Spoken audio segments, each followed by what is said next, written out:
Welcome to InfoCom. I am Tigran Grigoryan, the director of the Regional Center for Democracy and Security, and we are starting a new podcast series with InfoCom, during which we will focus on Armenia's domestic politics, foreign policy, and related developments and trends with top international and local experts. Today, our guest is Dr. Stefan Meister, who is the head of the Center for Order and Governance in Eastern Europe, Russia, and Central Asia at the DGAP, the German Council on Foreign Relations. Hi, Stefan. Thank you for joining us. Today, I would like to discuss with you a broad range of issues, regional, international, and also touch upon the effect of these developments and trends on Armenia's foreign policy and Armenia's domestic politics. I would like to start with Georgia. In the last year, we have been witnessing very worrying developments in the neighboring country, a real democratic backsliding, some would argue. And we have this conversation in Armenia as well, how these changes, authoritarian shift, you could say, might affect Armenia's foreign policy and Armenia's domestic politics. Because in Armenia, I think a lot of people were viewing Armenia and Georgia as some sort of a democratic tandem that could move together towards the West, but now that's not the case. So what's your take on that? Tigran, first of all, thank you for having me. I'm really looking forward to to further podcasts and also this whole conversation. So thank you, really great.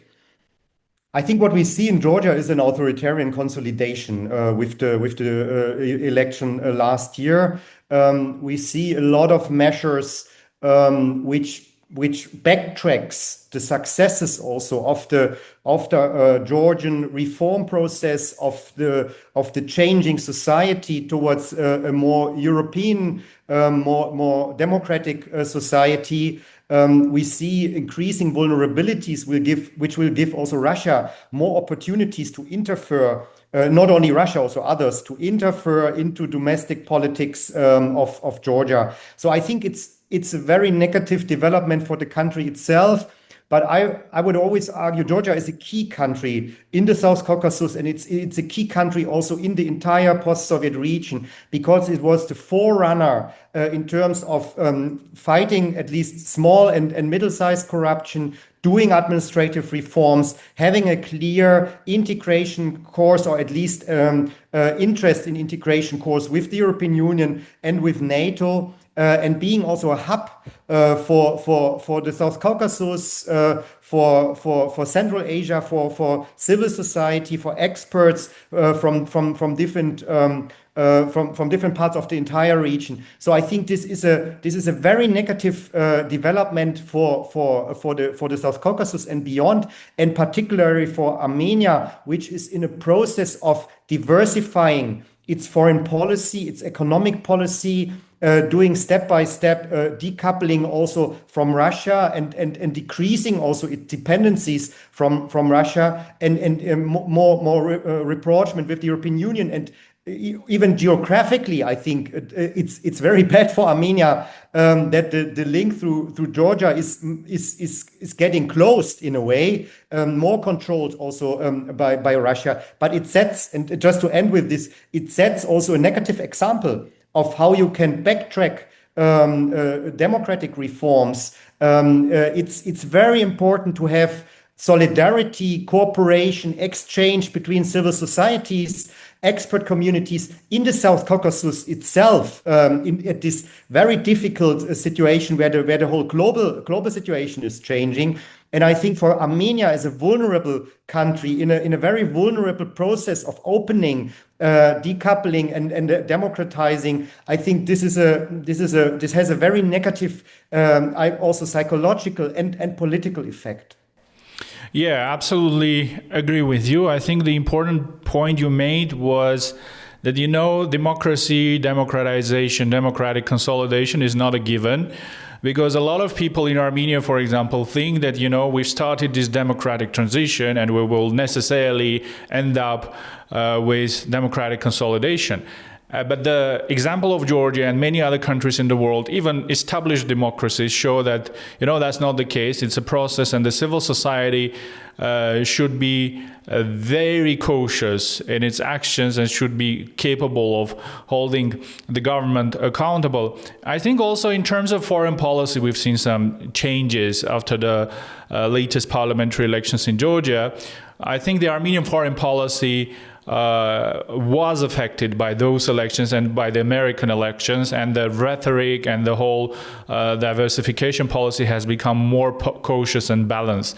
But I would like to move on to the next country, which is quite similar to Armenia and faces very similar challenges. It's Moldova, where we recently had a very contested election, and the topic of external interference was the central topic. As we have elections upcoming in Armenia that will take place, if I'm not mistaken, on 6th or 7th of June next year, this topic of external intervention, hybrid threats, hybrid warfare are very relevant topic here. And locally, the civil society, the expert community have been trying to study the Moldovan case, for example, and to learn the lessons. So what are, in your opinion, the lessons from Moldova that we should learn and we should work on? I think, first of all, we have to understand that the character of elections have changed. It's not anymore an exercise of democracy, but it is a battle of influence, of interference, and of discourses. So it has become like a war in a way about who manipulates how and interferes also increasingly in domestic politics. I think we had two elections. We had last year the presidential election in Moldova, which was the first test case, and we had now the parliamentary elections. And in the end, the government, the civil society, the media in Moldova managed also to prevent or to prevent that Russia really wins this battle. They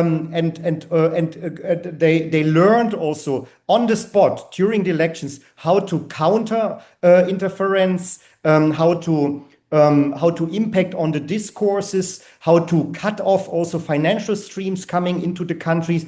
So I think we have to learn, first of all, there are new tools and constantly changing tools of interfering into elections. It's about like cryptocurrencies or different ways of financial streams, mirror cards, using the diaspora, for instance, also. It's about using the church also for influence, preparing also groups for riots, for demonstrations. It's about the social media, which has become crucially. And I think what the Moldovan government did was, and this is also another discussion, was also using maybe non-democratic or not rule of law instruments to cut off Russian influence, with regard to forbidding parties until the last moment before the election day, closing media also, and social media, which is something really we can debate. But I think there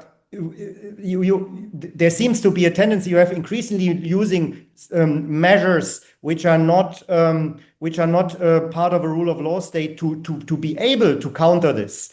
And I think we should not underestimate the Russians' ability to adapt and to interfere. And we also know that the same team who was managing in the Kremlin the Moldovan elections, they manage now already the Armenian elections. So I think it's highly important to exchange and to learn also the concrete measures in the different sectors from the Moldovan side. Yeah, absolutely. But this discussion debate is a very interesting one.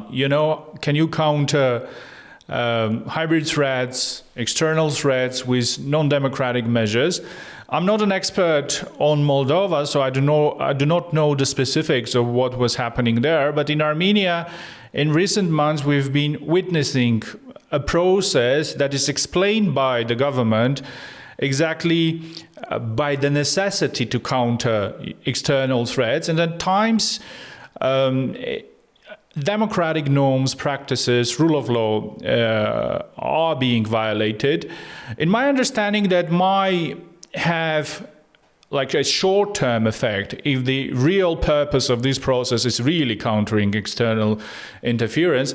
But don't you think that in the long run that might actually undermine the belief and the perception of democracy within the society? Because I think the long-term goal of the Russian interference campaigns, Russian hybrid campaigns, is to sow these seeds of doubt and to promote the argument, to promote the narrative that there is absolutely no difference between different political regime types, between democracies and autocracies.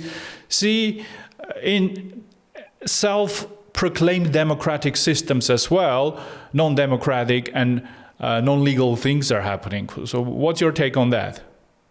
Absolutely. I think I agree with you very much that Russia has a long-term goal. So election is one element of Russian interference, but there is an ongoing manipulation, interference and blackmailing by the Russian side. And the main aim is to undermine democratic institutions, to undermine the trust of the society into democracy, into institutions, into parties, which are anyway low, in most of the countries of the region.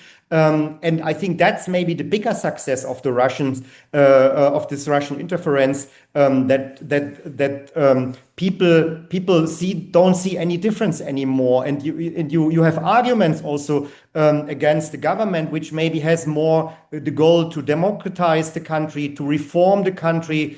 You have arguments saying, look, they're losing also these measures, and if there would be a change, then others will use it. So I'm highly skeptical, to be honest, about using non-rule of law instruments to fight interference and also political competitors. But I think we need a serious discussion about how to protect democracies better. And maybe it's about transparency. Maybe it's about more interaction also between civil society, expert community, state institutions, to think about how to make societies more resilient against this, and not so, how to say, not to say because of security, on our own security we can do A, B, and C. I think this is opening the gate also for the misuse, of these instruments. Yeah, absolutely. I think this is a key conversation, and we need to keep focusing on this topic to find constructive solutions to these problems. Now, both Georgia and Moldova are still candidate states for the accession to the European Union, and Armenia has recently adopted a law which proclaims its goal of becoming a new member state. We have a lot of question marks from our side, how realistic it is, especially in the short-term or mid-term perspective. But I would like to listen to your view from the EU. As a person, as an analyst, an expert, engaging closely with European institutions and officials, what's the view of the Armenian aspirations, EU aspirations at this moment? How realistic are they in the EU's perspective? Can I just say one sentence on how I see the Armenian side? Because I think maybe this is not so much about that the government or the parliament really believes that this is realistic, but it is more about dominating the discourse on EU integration, on also the relations with the EU, on having also something to offer to the society when you don't have to offer so much else. So in a way, so I'm rather skeptical even from the Armenian side if anybody thinks this is realistic. So from the EU side, the people in Brussels ask me when this initiative started about having this in the constitution, or having a law on this, not in the constitution, but having a law on this. what do they want? Yeah. That was the first reaction from people in Brussels, in the institutions. They know it's not realistic anytime soon, and also in this security and geopolitical environment, it's just will be very difficult process. So I think what we see is a strong shift in Brussels towards the support of Armenia. It's recognized that this is the most, let's say, pluralistic country at the moment in the region, which has done some elements after the Velvet Revolution. It has still a long way to go, and maybe even backtracks also some elements in dealing with media, in dealing with opposition on coming closer to Europe. So I think what we see now is a discussion about EU integration in a way where both sides know it will not happen in any time soon. Both sides keep, in a way, this kind of illusion, but the EU is very clear towards Armenian officials in saying, look, guys, this will not happen. This will not happen soon. It might happen in a future where we have a very different constellation. But we will support you on visa. We will support you in other areas, coming closer to the European Union if you're doing your homework. And also on security, we will help you. And that's the maximum you can get at this point. Yeah, I absolutely agree with what you've just said, and both from the domestic viewpoint and from the international, from the EU viewpoint. I think it is more of a domestic political issue, as you've rightly mentioned. The ruling party, I think, hijacked this initiative and will try to use it as one of the running points during the elections. I also had this experience of talking to diplomats right after this law was adopted. So I invited to brief high-ranking European diplomats, and they were absolutely confused because nobody had communicated with them that Armenia has this intention, and everybody was perplexed at that point. So I absolutely agree with what you've said. And I would like to wrap up our conversation with a question about European security. So it's been nearly a year since the election of Donald Trump as the US president, and we've seen hectic changes in the European, Euro-Atlantic security architecture. Conversations have once again re-emerged about the need for Europe's strategic autonomy, defense self-sufficiency and stuff like that. But we remember these kind of conversations emerging 10 years ago, let's say, when the annexation of Crimea happened. And since then, to be honest, we haven't seen much in practical terms.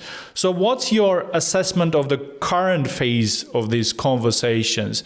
How practical they are? Do you already see some signs that Europe can become this independent and autonomous actor that is capable of providing its own security and also deterring external threats like the Russian threat? You know, my reaction always to this question is I'm really thankful to Donald Trump that he put Europe under pressure to finally become more sovereign on its own security. I think 2014 Crimean annexation and the war in the Donbass did not help. 2022 in the end also did not help. So it needed Donald Trump that Europe feels that it cannot rely anymore on the US or outsource to the US its security, but it has to take its own responsibility. And I think this is what happens now. We see that Germany has as the biggest and the richest country in Europe has an extra budget now for infrastructure of 500 billion euro. And has an extra will get an extra budget also for investing in defense, and that will be like a core in Europe around which will be built a new European security system, which is driven also by the Europeans. It will be too slow. And maybe also too little for some time, but I think there are major changes now going on in Europe in the end investing really heavily in our own security. Also the discussion about how to integrate Ukraine into this security system, which is more European. I think it will be NATO. It will be like a European wing of NATO, which will create the new core of this European security system and of this European security order. We will rely on the US for years because we are not capable to build the weapons. We don't have the troops. We don't have. We decreased our army and our also defense industry. But this is now scaled up. Yeah, we have a defense commissioner also now with this new commission for the first time in the European Union, and you have an increasing cooperation, especially among northern countries. So the Nordic countries, the Baltic states, Poland, Germany, France. Partly, so where you can see that there is a coalition of willing who are driving also this new security policy, and that will also have an effect on the Black Sea region, which is highly discussed with this new Black Sea strategy, and on other partners of Europe. So I think it will come. Donald Trump helps, but there is a window for Putin, let's say it like this, where the US might withdraw, and Europe is still not ready. Also to defend itself. That's why I think Ukraine is so crucial at the moment for European security. Yeah, absolutely, and thank you for that intervention. I think it's also very important for Armenia to have an EU which is not just a diplomatic or political actor, but also a security actor. I think it's key for Armenia's attempts at security diversification, first of all. Stefan, thank you a lot for this great conversation, and see you. Thank you. Yeah, and see you definitely.